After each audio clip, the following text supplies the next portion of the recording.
Salut mes petits pragmas. Alors oui, dimanche, il n'y a pas eu de live, et comme je vous ai expliqué dans mon onglet communauté, je préférais accorder du temps à ma famille, m'accorder du temps à moi-même, c'est aussi une des règles de la permaculture, d'abord ta famille, avant les choses du divertissement, etc.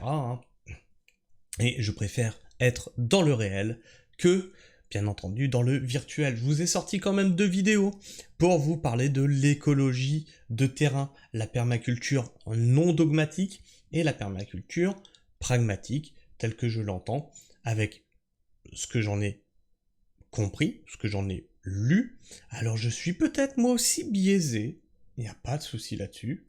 Tout le monde, de toute façon, a des biais, il n'y a pas de problème avec ça. Mais je vous ai présenté ce qui se passe sur le terrain, comment on travaille, etc. Ce qu'est notre vie, au final.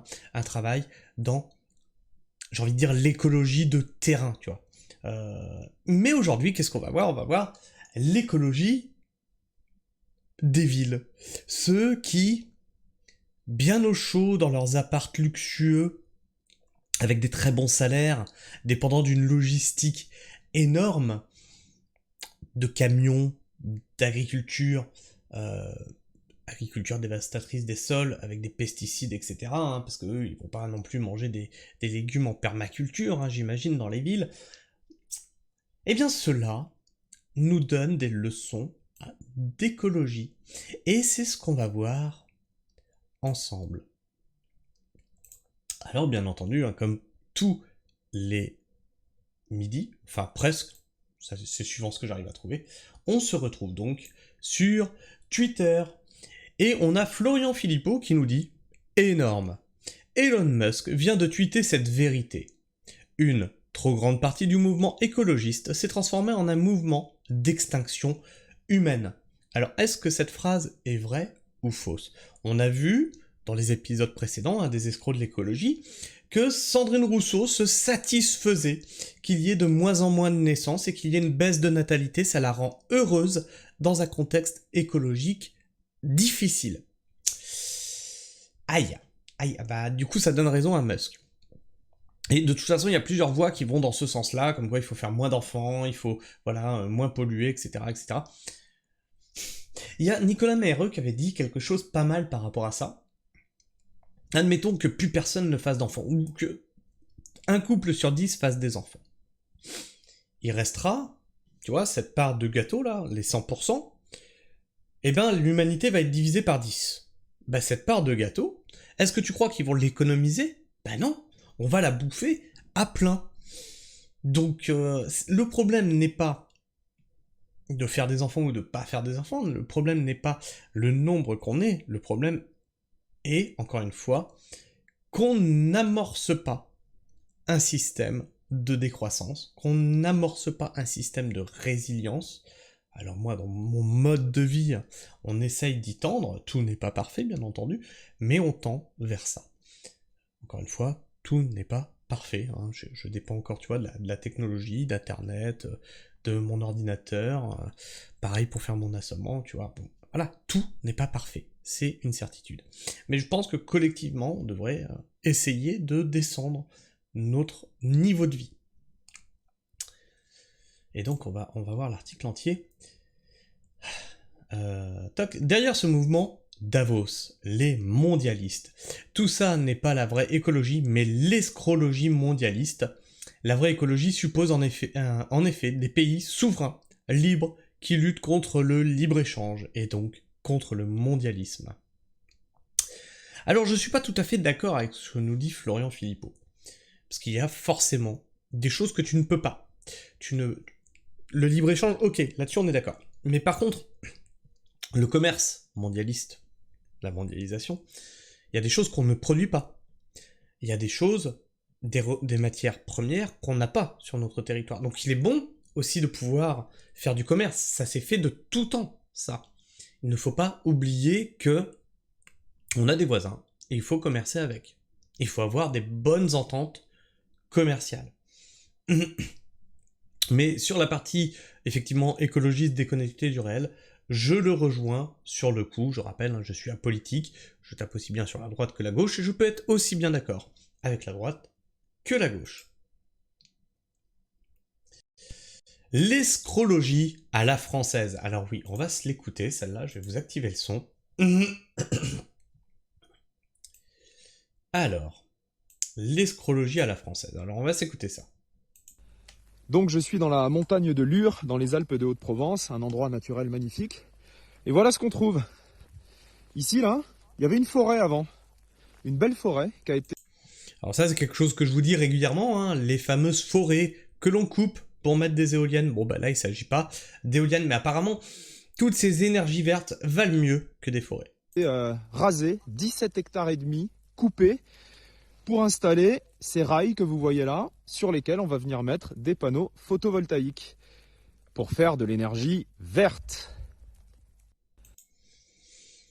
Intéressant, hein. Donc, pareil, on avait vu qu'ils avaient coupé 5000 m² de forêt, non pas pour poser des éoliennes, mais pour entreposer les éoliennes qu'on allait poser à plusieurs kilomètres de là, et donc à raser une autre forêt pour poser des éoliennes. Non, mais c'est intéressant le mouvement vert. Alors, quand il parle de forêt, et je vois ça, je m'interroge quand même, hein. Tu vois ça? Ça pour moi c'est une plantation, c'est pas une forêt. Tu vois, c'est les mêmes arbres partout, alignés. C'est pas une forêt. C'est plus une plantation qu'une forêt. Alors, les véhicules électriques, ces fameux véhicules électriques vers lesquels on vous pousse. Hein. Tout le monde doit aller vers le véhicule électrique. Alors, putain, excusez-moi avec ma crève. Faire la queue près de 2 heures pour pouvoir recharger sa voiture électrique. Pour recommencer 3 heures plus tard. Bah oui, parce qu'avec l'autonomie de ta voiture, eh bien il faudra que tu t'arrêtes 3 heures plus tard pour attendre 2 heures pour pouvoir recharger ta voiture. Et dire qu'il y a des gens qui payent pour ça. On va se regarder ça.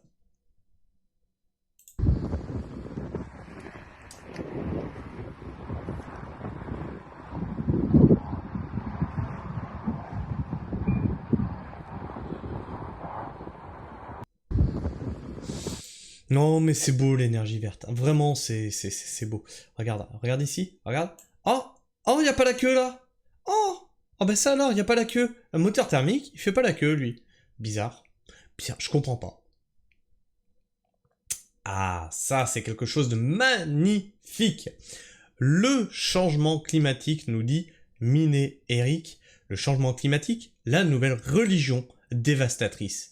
Égard à l'inquisition. Et oui, parce que tu ne peux pas être contre l'écologie. Si tu es contre l'écologie, tu es forcément un pollueur, tu es forcément quelqu'un qui veut détruire la planète. Alors, il n'y a pas de juste milieu, c'est soit blanc, soit noir, hein. Il n'y a pas de... Oui, mais attendez, parce que là, ce que vous faites, c'est un peu con. Non, t'as pas le droit de le dire. Non, chut, c'est de l'écologie. Alors, Mont Aso, au Japon. La beauté naturelle intrinsèque des montagnes et des forêts, ainsi que des habitats végétaux et animaux qui y résident, est remplacée par 200 000 panneaux solaires hideux en guise d'offrande sacrificielle du culte net zéro au dieu du changement climatique. C'est bien écrit, hein, c'est bien écrit. C'est bien écrit, et oui, c'est un peu ça, c'est maintenant on est en train de faire des sacrifices, on sacrifie la nature pour la nature en fait. On sacrifie la nature pour le zéro carbone. On sacrifie la nature pour l'énergie verte. On sacrifie la nature pour être plus vert que vert. On coupe du vert pour mettre du noir, mais on est plus vert que vert. Alors on va se regarder ça, c'est magnifique, hein, ces belles montagnes, c'est tout vallonné, ça devait être magnifique quand c'était couvert d'arbres, hein, j'imagine. Musique, musique. On va l'enlever parce que sinon de la rouge, hein, vous savez bien. Ah, c'est de toute beauté, hein. À perte de vue. À perte de vue. Moi, tu vois, quand j'allais aux Pyrénées, j'adorais comme ça monter dans les montagnes et observer le panorama. J'aurais aimé voir ça. Moi, je trouve que ça manque un peu dans la nature pyrénéenne de voir des choses pareilles. C'est un peu dommage. Il n'y a pas. Peut-être ça va venir, hein. Peut-être ça va venir. Ah, il y avait des éoliennes quand même à certains endroits. Magnifique. Je trouve ça, mais... Franchement, est-ce que vous êtes pour l'écologie? on ne peut être que pour l'écologie, donc tu es pour ça. Ouais. Franchement, t'es pas pour ça? Attends, tu veux détruire la planète? Oh putain. Oh ce massacre.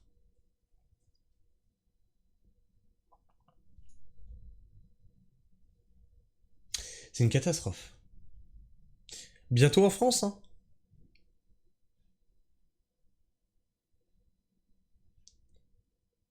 Regarde ça. Ça, c'est un miroir. Donc, vous savez, je suis en contact régulièrement avec, avec Laurent Denise. Laurent Denise qui expliquait que là, on avait un point d'accumulation de chaleur, en fait. Tout est noir, plus rien n'est vert, plus rien n'est vert. Donc, on a un point d'accumulation de chaleur qui participe, du coup, au dérèglement climatique. Dans ces conférences, il parle de déserts bruns, les champs, sans végétation, et les déserts noirs, les villes sans végétation, qui sont des zones d'accumulation de chaleur sans évapotranspiration. Eh bien, c'est exactement ce qu'on a là. Avant, il y avait une forêt qui évapotranspirait, qui respirait, qui redonnait de l'oxygène, et qui n'accumulait pas de la chaleur, qui stabilisait la chaleur et le taux d'humidité. On a tout coupé, et on a un point d'accumulation de chaleur qui va agir bien plus loin que là où c'est. Hein, c'est quand tu as un point chaud, hein, le chaud s'élève. Hein.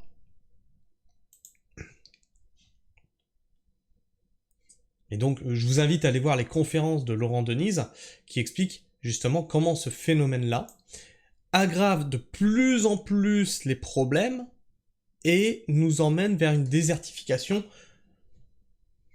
du territoire. Il y a des photos satellites et tout, c'est impressionnant. J'aime beaucoup ce qu'il dit. Je suis assez raccord avec son constat. Et on est régulièrement en contact via Instagram ou dans les commentaires. Alors régulièrement, vous voyez que j'épingle ses commentaires parce que cette personne est très intéressante dans ses analyses.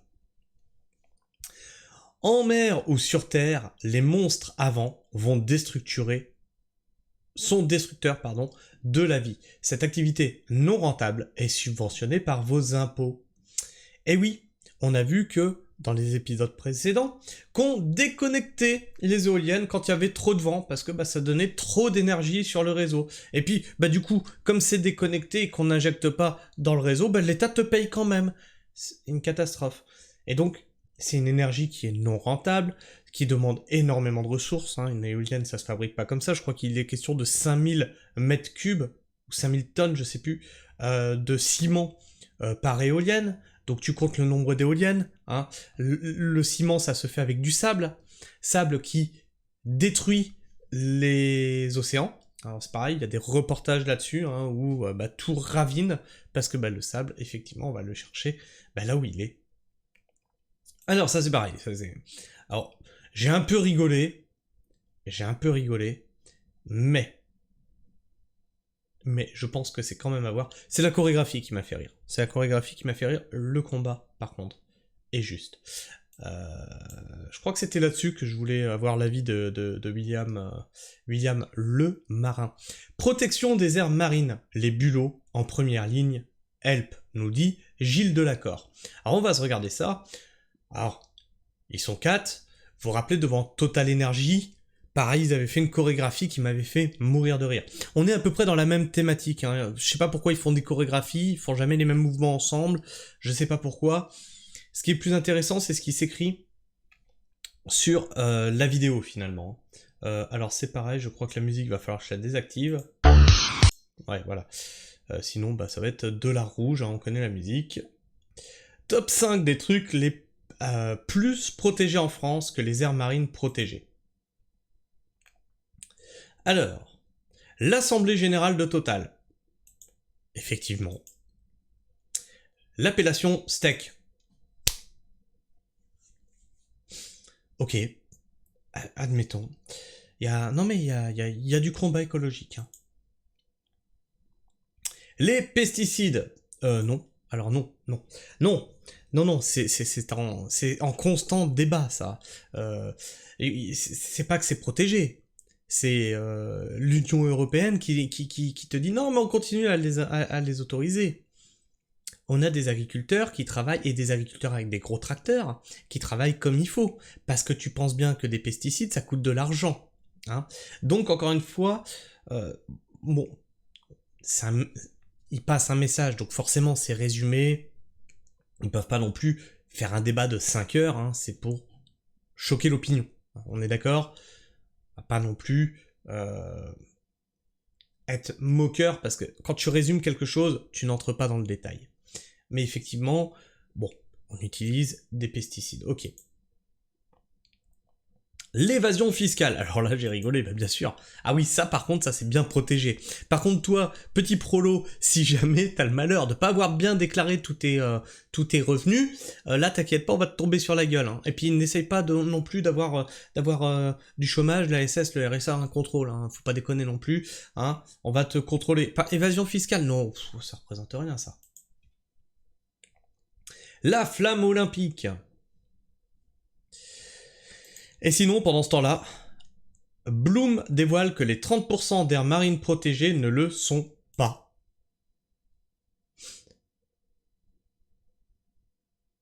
Aucune pratique industrielle destructrice n'est interdite. Alors là, c'est là que je voulais l'avis de William, hein, qui est régulièrement dans les commentaires et qui est marin-pêcheur à la retraite, je crois.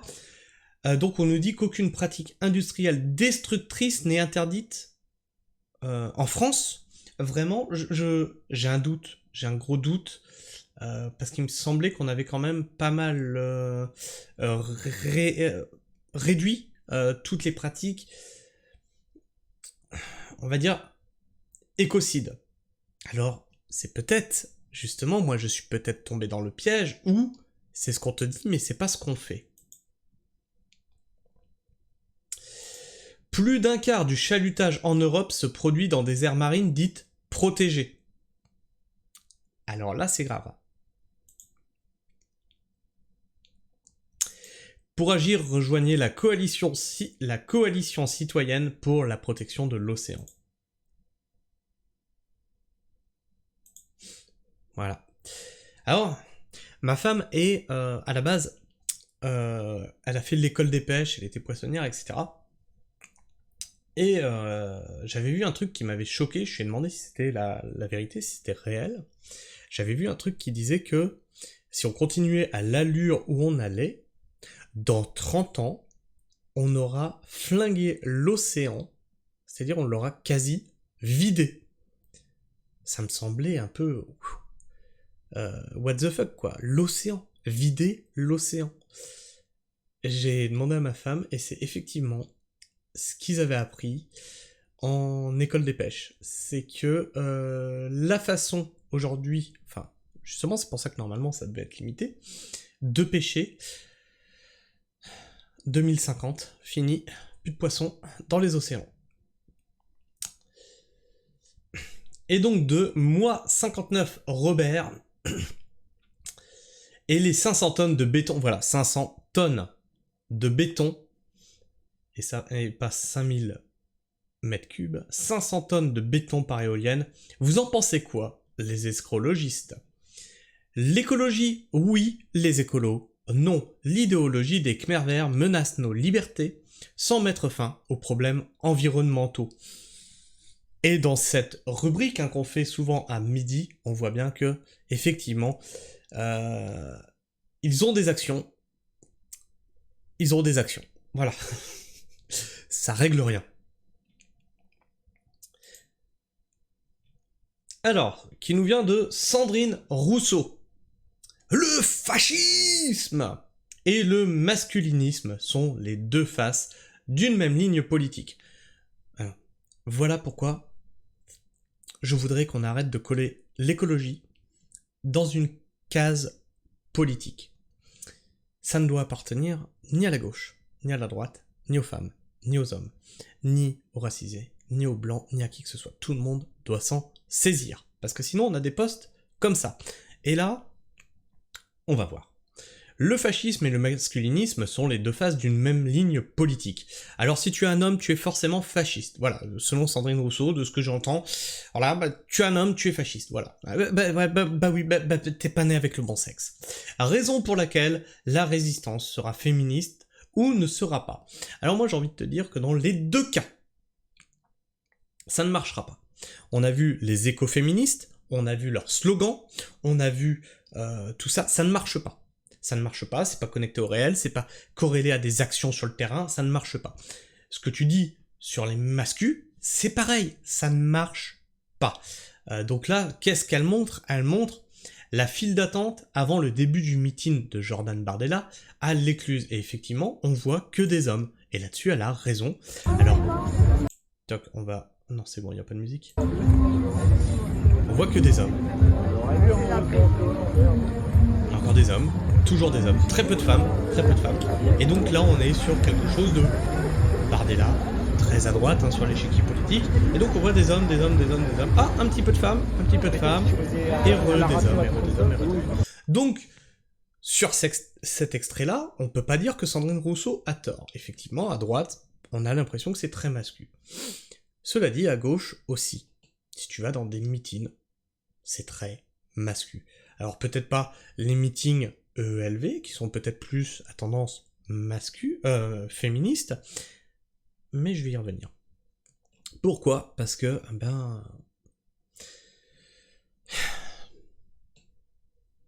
les hommes sont plus politisés que les femmes.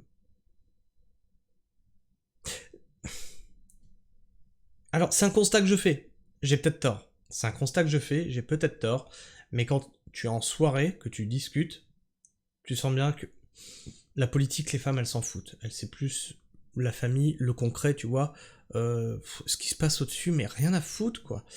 Et elles ont raison, dans un sens. Alors, pourquoi, du côté écologique, ça attire plus les femmes? C'est très bien, quelque part, c'est vraiment bien que les femmes se politisent. Là-dessus, c'est très bien, nickel. Parce que, combien de femmes je vois voter ce que leur mari y vote, parce qu'elles savent pas. Voilà, donc, voilà. C'est très très bien que les femmes se politisent, pour moi. Pourquoi elles se politisent côté EELV? Parce que avec la mouvance écologiste vient toutes les théories New Age, la médecine douce, l'aromathérapie, la naturathérapie, etc., etc., etc. Et tout ça, c'est collé au mouvement écolo. Et les femmes sont sont plus touchées par le New Age que les hommes. Et donc, plus collés donc sur ces mouvements écologistes, déconnectés de la réelle écologie, je parle là. Donc dans les deux cas, ça ne marche pas. Ça ne marche pas, on a vu l'écologie de droite, selon Rochdy, hein, je vous invite à aller voir sur Livre Noir, hein, il y a l'interview de Rochdy, si vous voulez, on en a débunké une partie, enfin débunké, débattu hein, d'une partie sur la chaîne de David, En route vers l'autonomie. Ça ne marche pas. C'est pas bon, ça ne va pas dans le bon sens. Alors, c'est notre avis, hein, peut-être qu'on se trompe, peut-être pareil que Sandrine Rousseau, mon avis, il est faux, et peut-être qu'elle a raison, ça va dans le bon sens et c'est moi qui me trompe. J'ai pas la science infuse, hein. Dites-le vous bien, moi ce qu'on fait là, c'est de la discussion de bar, hein, c'est de la discussion PMU, hein. Je vous partage mon avis, je trouve des articles, et puis voilà, on en parle, on en discute, on en rigole. Voilà. C'est juste du débat de bistrot, tu vois, un petit peu. Mais bon, je pense pas que la politique nous sortira de la merde dans laquelle on est, puisque c'est la politique, justement, qui nous a collés dans la merde où on est. Et c'est pour ça que je n'irai plus voter, je ne voterai plus. Ah oui, mais ne pas aller voter, c'est donner ta voix à quelqu'un d'autre. Ouais. Sauf que, comme je te dis, je ne sais pas quoi voter. Je ne sais pas. Il n'y a aucune offre politique qui me satisfasse. Aucune offre politique qui me satisfasse. Alors, votez ce qui vous satisfait, et foutez-moi la paix. Moi, je voulais déchirer ma carte électorale. Mon épouse me l'a interdit, mais je voulais le faire. Dernières élections, je voulais la déchirer, la laisser sur le bureau de vote. Ils vont venir vous plumer. Sortez vite votre thune. Alors ça, c'est pareil, on l'avait vu dernière, les escrocs de l'écologie, avec Sandrine Rousseau qui disait bah oui, mais pour payer la dette, bah on a qu'à les servir sur le compte des Français, hein, ils épargnent les Français, donc bah on va leur prendre. Bah c'est bien ça, pour payer la dette. Plutôt pas mal. Puis c'est écologique. Comme ça fait moins de lignes informatiques, ça charge moins les serveurs, tu vois. Alors, je l'ai pas écouté cette vidéo, donc on va l'écouter ensemble. Donc, la France peut rembourser la dette, puisqu'elle a une population qui a 6 000 milliards d'euros d'épargne. Voilà, bah c'est encore votre épargne qu'on va cibler. Si je suis un prêteur américain, je me dis que je peux continuer à prêter à la France. Alors, on va voir ça. La France peut rembourser, puisqu'elle a une population qui a 6 000 milliards d'épargne. Elle a des biens publics, et la population a de l'immobilier. Donc, même s'il n'y a plus de levée d'imposition, et même si on allait à 10% de déficit public, moi, de l'extérieur, si je suis un prêteur américain, et que j'écoute Fitch, je me dis, mais Fitch a raison, je peux continuer à prêter à la France. Parce que si je prête 10 milliards, je vais peut-être leur acheter un monument, un bâtiment, ou peut-être qu'il va y avoir des gens au pouvoir qui vont être contraints, plutôt que de se satisfaire de l'impôt sur les recettes, de dire, bah, il va falloir taxer les super profits. Bah, ils ont déjà l'idée. C'est pas comme ça que ça va se passer. Ça va pas être les super profits qui vont taxer. Alors, effectivement, il a pas tort dans le fond. Si je suis un prêteur à côté, je vois que tu as encore des actifs. C'est comme si t'as ta maison. Bah, je te l'hypothèque ta maison. Comme ça, si tu rembourses pas, bah ta maison, je te la vends.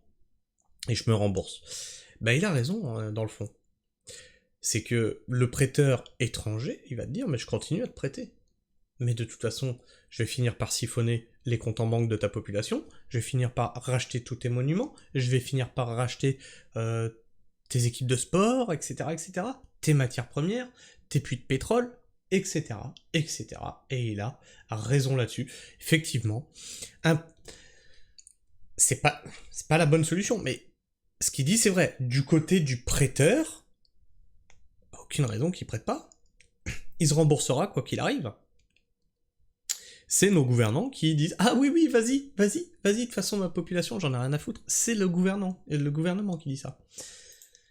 Et donc de « Je suis pas content TV », Greg Tabibian, qui nous dit « Rappelons que Gabriel Attal n'a jamais été salarié, n'a jamais été au chômage, n'a jamais connu Pôle emploi, France Travail, et n'a jamais écrit un CV de sa vie. » Et il retweet de LDH France « Nouvelle réforme des allocations chômage, la 4e depuis 2007, une fois encore. Il s'agit de faire des économies sur le dos des plus précaires. » Bah oui, on va pas remettre l'impôt sur la fortune, bien entendu que non. C'est toi le prolo, c'est toi le mec qui a du mal à boucler des fins de mois, c'est toi qui bouffe des nouilles à chaque repas, c'est toi qui bouffe des patates, et c'est même toi qui saute un repas sur 2, voire qui saute une journée de repas sur 2, ben qu'il faut encore tabasser et mettre la tête sous l'eau parce que tu as trop d'argent, mon pauvre ami, tu vis trop bien selon notre gouvernement.